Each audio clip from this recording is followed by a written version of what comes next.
Great, thank you for coming along. So, this is a talk about Transmogrifier. You'll have to excuse us slightly because we seem to be having a little trouble with OpenOffice Presenter, so if we end up talking about something that's not on the slides, that's our fault. So my name's Matt Hamilton. I'm currently the Plan Foundation President and the keynote speaker.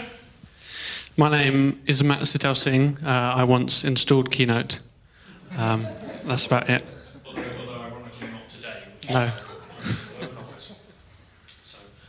So this is going to be hopefully a fairly light-hearted talk. It's entitled Transmogrifier. Well, the good, the bad, and the ugly. We're going to talk about bits about Transmogrifier. Just as a quick show of hands, first of all, who here knows what? Okay, other way around. Who here has not heard of Transmogrifier, doesn't know what Transmogrifier does?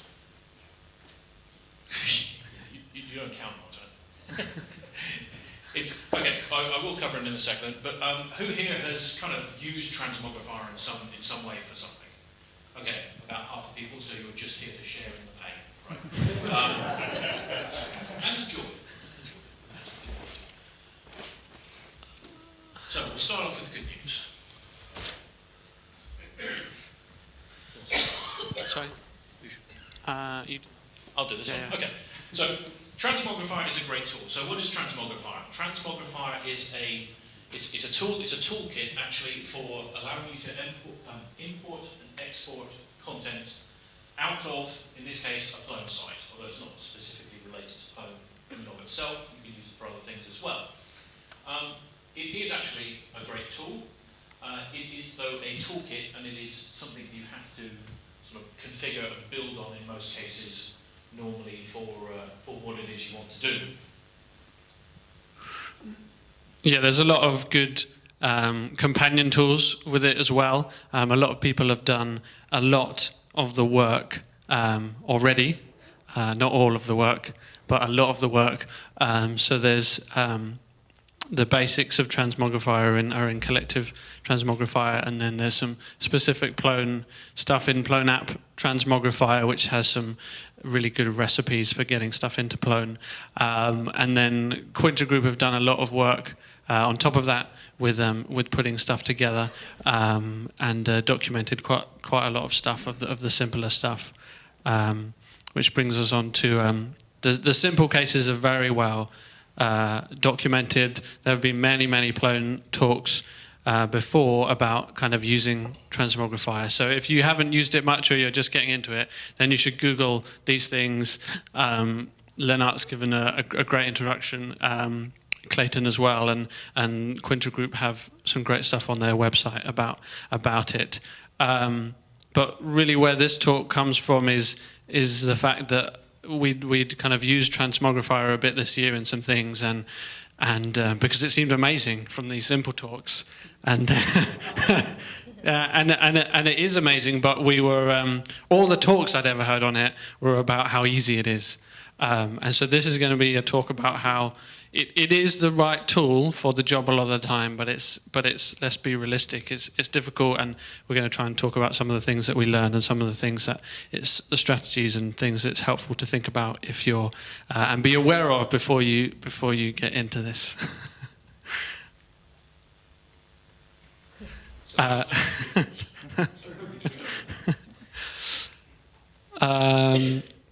you want to talk a bit about why it's hard? Yeah.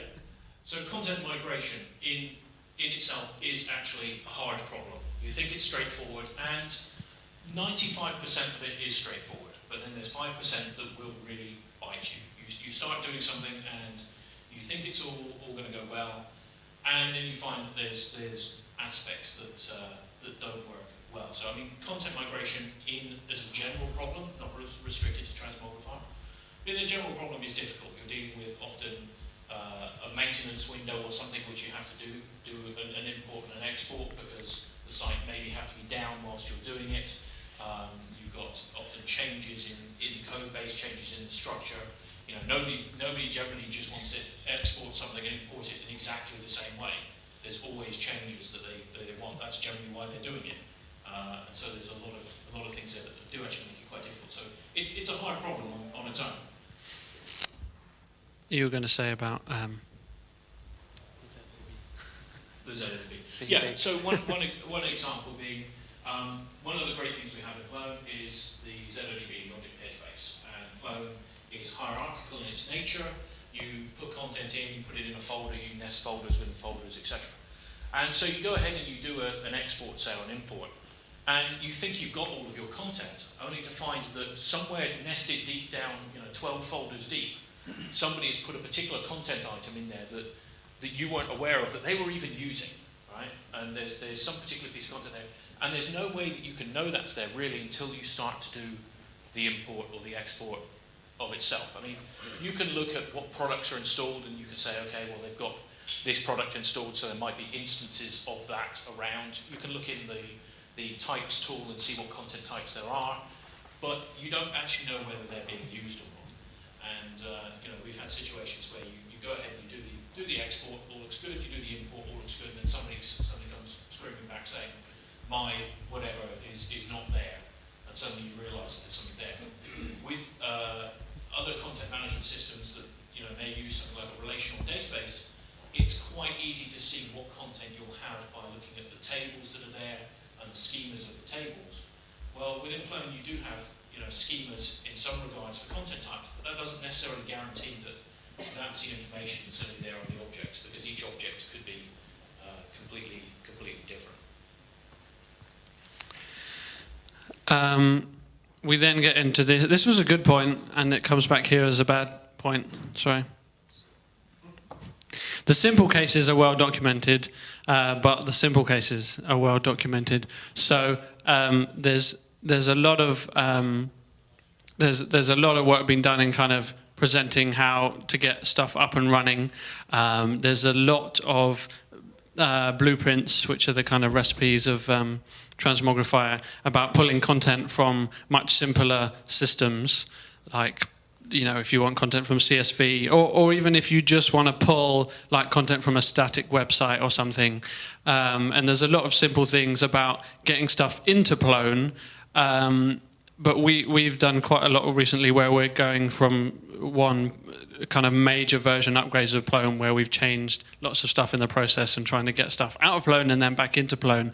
And so in these simpler environments, you don't have necessarily things like roles and versioning, and you're just kind of saying, okay, give me the content, and then Plone will sort all of that out. Whereas when you're going from effectively blindly from one Plone site into another Plone site, you kind of have to try and understand, get everything in your head before you do it, because you obviously have to pull everything that you need out, and then you have to put everything that you need back in again on the other side.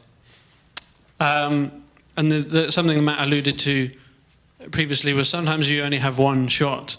So one of the bigger ones that I did for one of our big clients earlier this year, we basically had a weekend, like Friday to Monday morning, to go to take a kind of 2,000 user, I think it was 40 or 50 gig Plone 2.5 site into a Plone 4 site, where we'd basically ripped out the guts of the code in the process of upgrading it to Plone 4 and rewritten it all properly, and gone from like skin scripts to browser views, and kind of applied everything that we'd learnt since writing the thing originally. And we had basically this weekend, and so whereas you can do kind of practice runs, basically you need to be in a position for that. If you're migrating a site that you can't have offline for very long, then you need to be in a position where you've got a Transmogrifier pipeline that that when you take the data FS at 5 o'clock on a Friday, you can run it through your pipeline and it's just going to work, because they take a long time, and there's no time over the weekend to, like, if there was a bug, you can't start again. Because then you annoy your customer, and so you need to basically be prepared in a position on like 5 o'clock on Friday to say, okay, I can take the latest data and I can just spit it through and kind of clean up a few things, and then we can go online on Monday morning, which is a challenge. We need to share the microphone as the live stream's only picking up this mic. Yeah, as Matt said, I mean, we're working with the university at the moment as well, doing a Plone 2.5 to Plone 4 migration, and their import process takes 30 hours. So just sitting there whilst the thing is churning, loading up, can sometimes take a long time on a big site.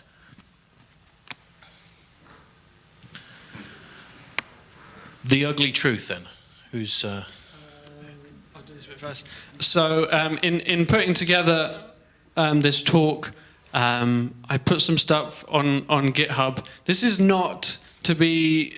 This code is not to be equated with any of the aforementioned tools in this talk. This was really just me pulling together some examples and things that it might be useful for other people to look at. Ideally, the code in this package will not exist soon, because it's a lot of it is patches that we had to make at the time. A lot of it went in my kind of desperation. I kind of made very quickly, and even kind of looking at it again freshly for this talk, I'm kind of thinking, yeah, actually, I need to get in touch with the Quinter Group guys, and kind of, because this stuff will be useful generally as well. Some of it is more specific to the use cases that we had, but if that's helpful to you, then you can have a look at that afterwards, and just have a browse through some of the things that we pulled together in order to overcome some of the strategies we're going to talk about in a minute. I apologize if you... when I last checked, you could kind of check this out with Mr. Developer and start your Plone site. So that's what I'm promising. If you can get any further than that, if you can't, then email me and fork it and complain and things, and hopefully this won't exist soon, because we'll have put it into something else or put it back into Transmogrifier more usefully. This is me again. So this is picking up on the idea of having basically a large scale deployment, and you needing to be in a situation where you're confident that you can run a lot of data through your pipeline, and it will all work, or at least you can kind of have enough checks on the go, so you don't try and start a 30-hour process and then go home, and then you come back the next morning and an hour into it failed, and you think, oh, that was I don't have time to run that again. So one of the things that I tried to do was to divide up the import into more sensible into more sensible amounts,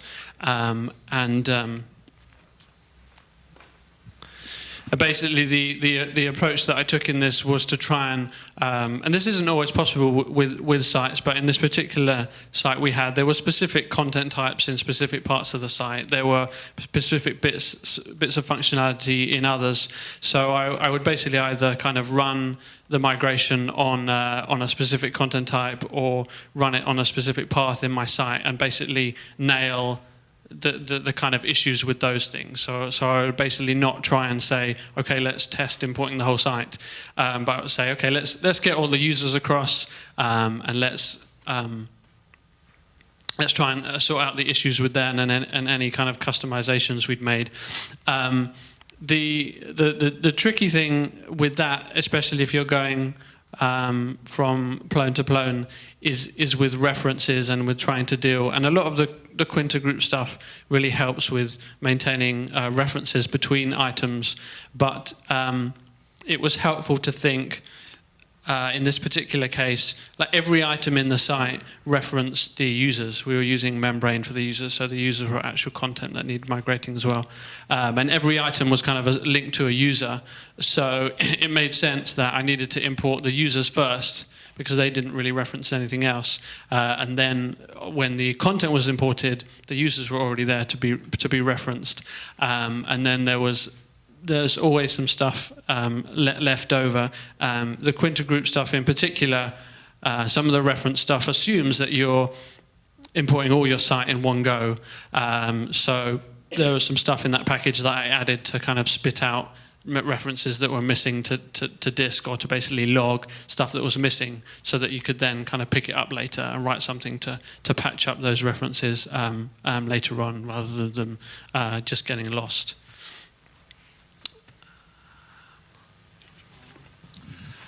Yeah, kill the catalog. So some of these big imports, when you're doing an import, as you start creating the content, Plone is busily indexing stuff in the catalog as you're going along, which is quite an expensive operation. You don't notice it when you add 1 item or 2 items or a dozen items, but when you have, 30, 40, 50,000 items, 100,000 items to import with Transmogrifier, it very quickly adds up, and the catalog time is quite a big thing. So one of the sort of hacks, I suppose, I've done is by making the catalog operations effectively no ops, just get them to return so that they don't actually do anything useful. So Plone thinks it's cataloged something, but it hasn't. It doesn't actually do the heavy work. And then when you get right to the end, you then do a catalog rebuild. And I keep meaning to think, well, it'd be great if we could put into Plone into the catalog or some kind of add-on that gives you a big on-off switch for the catalog. So you could just switch it off at certain times. I see a few nods. Steve's definitely nodding there. That sounds could be a useful thing. But then I actually thought you could possibly do it as part of a pipeline step within Transmogrifier, and that is to effectively disable the catalog at the start of the transaction, let all the rest of the pipeline stages run, and then at the end of it re-enable it again. I only thought of that about 10 minutes ago, but that would actually be something that could be quite good. But basically, the catalog does a lot of unnecessary work while you're trying to do an import. And if you've got an import that's taking many, many hours, that can be an area to look at.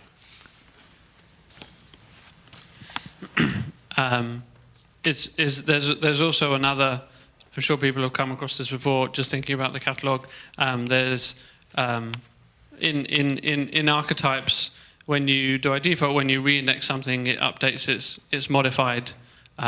Which is what you don't want is after you've migrated everything to Plone 4 for someone to come in and like all the news items were published today.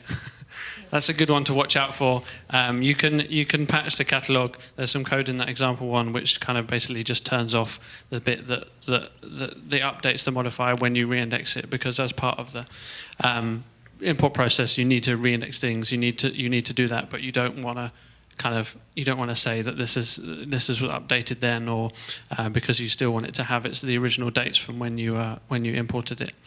The other thing that you get fun, we were coming from Plone 2.5, which ran on Python 2.4. So Python 2.4 doesn't give you your memory back. So unless this kind of going back to the divide and conquer approach, when I was doing the kind of test imports, which you need to do kind of repeatedly, I was kind of repeatedly importing this stuff for kind of months before we did the live release, because I had to know that it was going to all work. You basically, I basically had to restart after I picked a section of the site, imported it, and then you just have to restart Python. Otherwise, unless you have unlimited RAM, then don't listen to this bit. But if you're running this on a smaller server or a dev machine or like a staging server that's not the live environment, then you have to kind of think about memory, and content importing is very memory intensive. So you may well need to cut it down just to free up memory, and just to be able to restart Zope in the middle and let it free up some of that memory. And you were going to talk a bit about maybe profiling and generators. Yeah, it would be great to be able to profile what exactly happens with these imports, because you might have a whole series of, if you look at the example from Quinta Group, for instance, on their site, there's probably about 10 or so stages in the import pipeline, on the export pipeline, and they take quite a while. Well, are some of those taking longer than others? It's quite difficult to actually profile it at the time, because the way that Transmogrifier works is it uses generators and iterators, which means when you try and actually work out what's going on, sometimes everything appears to be running backwards.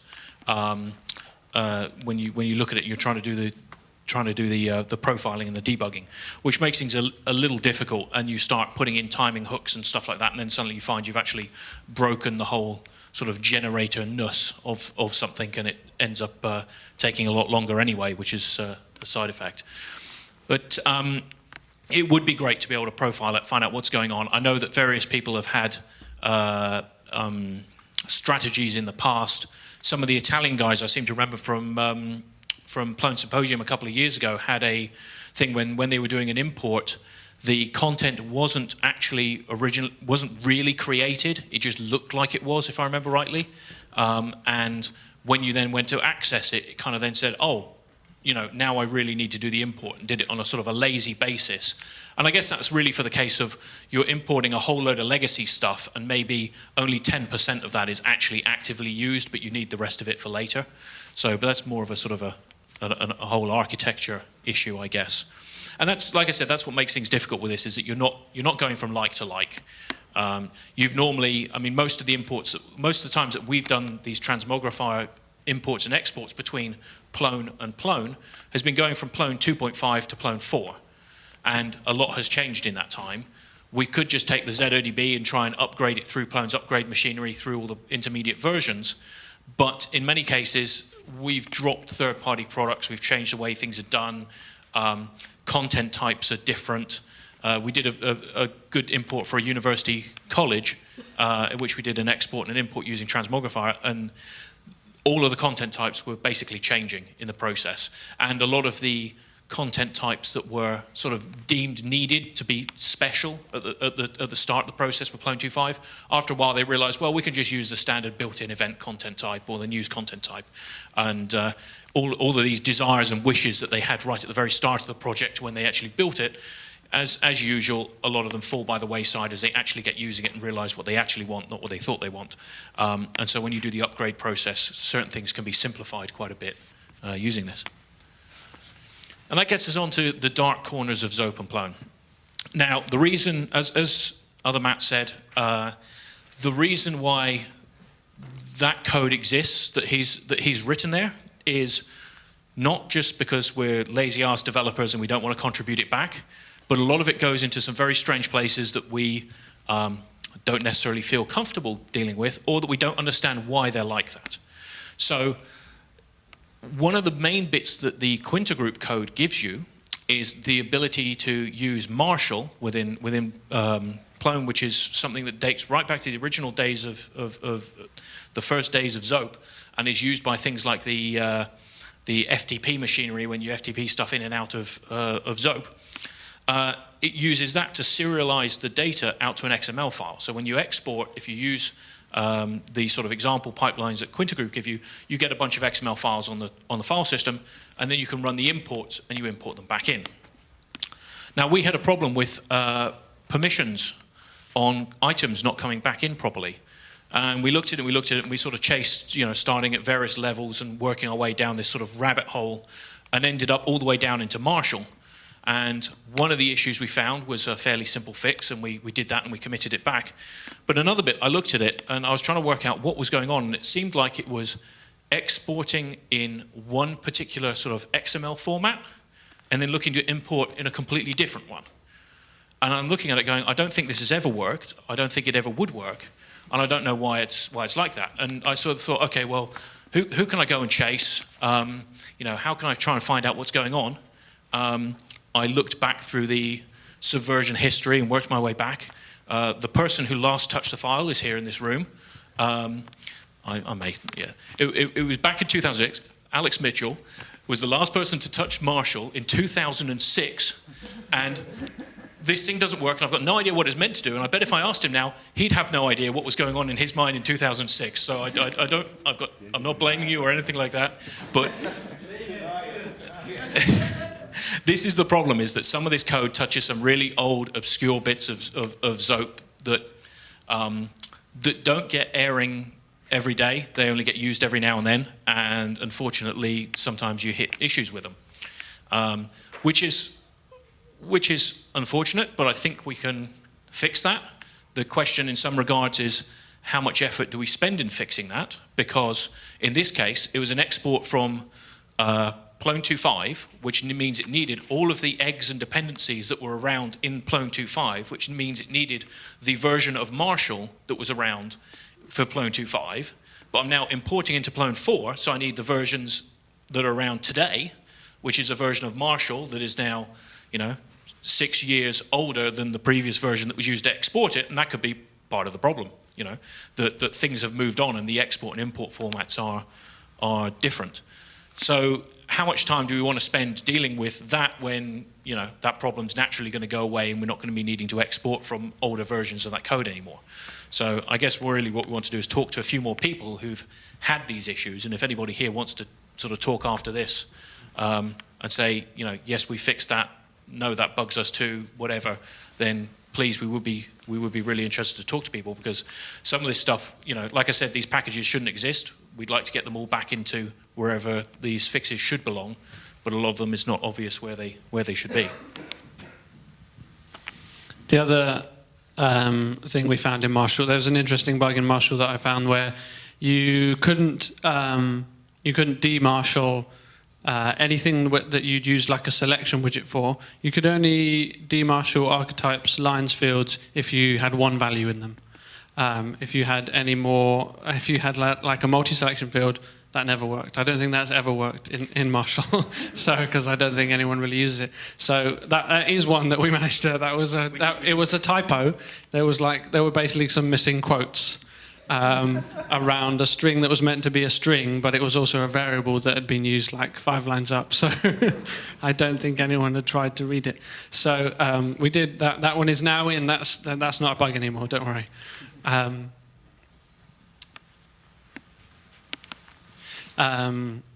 So feel free to have a look at this. Oh, thanks. This is OpenOffice. Feel free to have a look at that package. There is a README, which I wrote about half an hour ago, it kind of, and there's a fair few comments in there. One of the other things I did put in there, which is there must be a more elegant way of doing it, but a lot of the Transmogrifier stuff is built around you having like static pipelines. So you write a little pipeline in a little file, and that's fine. But I wanted to have basically dynamic pipelines because I wanted to split up and say, okay, now run it over this part of the site, now run it over this part of the site. So there's some code in there which you can just kind of execute this browser view, and it reads in a static file and then basically replaces bits of the pipeline dynamically, and then feeds it into and then runs it. So you can have a look at that. Yeah. So I guess that's really it. I hope you weren't all expecting for answers, because we don't necessarily have them. So let's call this the start of a discussion. The end sort of takeaway is that Transmogrifier is good. It is a good tool. There's some amazing stuff you can do with it. Clayton Parker did a talk in Plone Symposium East about 2 years ago, in which he imported a Drupal site into Plone, not writing a single line of Python code. It was all just configuring pipelines that came with Transmogrifier. There was no code written at all, which was fantastic. It shows kind of the power of it. It is a very powerful tool. The area I think we need to polish up a little bit is the kind of the glue between that and Plone itself, to make sure that if this is the use case that people want to use it for, that it actually does what we think it does, what we advertise that it does. And as Matt's just put up here, we are hiring. So if we haven't scared you all off with talk about nasty bits of work importing and exporting content, come and have a chat. Transmogrifier experience is not necessary to work for NetSite. We promise. Any questions, I suppose? Steve. Did you ever take a look at, I think there's a collective JSON migrator that uses JSON as the intermediate format rather than XML? Did we see the JSON migrator that uses JSON rather than XML? No, I don't think so. I didn't. Did you? I gave up on Marshall and ended up using JSON. If someone had told me that, I'd have a lot more hair now if someone had told me about that. But that sounds good. So you've earned beer. Have anybody tried, were you trying anything involving having archetypes on one end and dexterity on the other? Thank God, no. Yeah, the question was, have we tried anything with archetypes on one and moving from archetypes to dexterity? No, we hadn't. I mean, I guess in theory it could work. You've done it. Yeah. Great.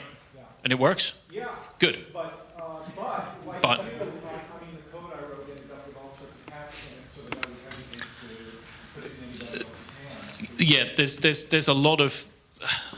there's a lot of things that, because in many cases, this builds upon a lot of existing libraries and a lot of existing code. It's great, we're reusing stuff. But on the other hand, sometimes when you find a bug, you're not quite sure at what level this should be, and or even if it is a bug, are we just using this wrong? You know, I mean, that's when I was looking at the permissions thing, I'm looking at it going, you know, why is it writing in one format, trying to read in another? I mean, surely this must have worked at some point for somebody. I can't be the first person to discover this. I must be doing it wrong. I've still not worked out whether that's the case or not.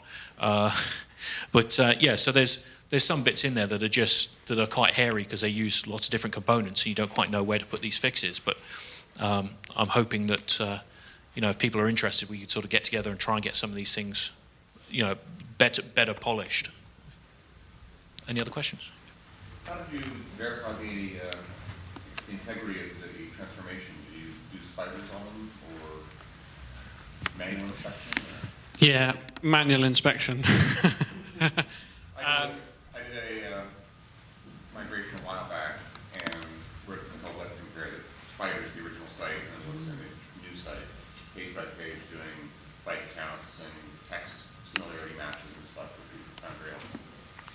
Yeah, that sounds really good. The issue, so the question was about dealing with the, you know, checking the integrity of the import. The problem being, I think, that we found is that the general simple stuff works. If you're going and spidering and checking each page, if the first dozen are okay, then probably the whole lot generally is.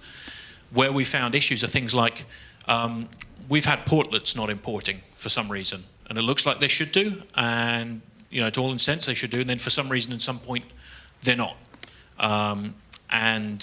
You know, things like history. So something that I didn't even really think about with the last import we did. The Portal Archivist tool in the root of the Plone site has a whole bunch of previous revisions of a piece of content. They don't come over. The Portal Redirection tool, whenever you move a piece of content within Plone, it notes down the old location and the new location so that old links still work. That doesn't come over either. There's no import or export steps for that. So there's a few things like that where you kind of think you've got everything and then something doesn't quite work right, and which is unfortunate.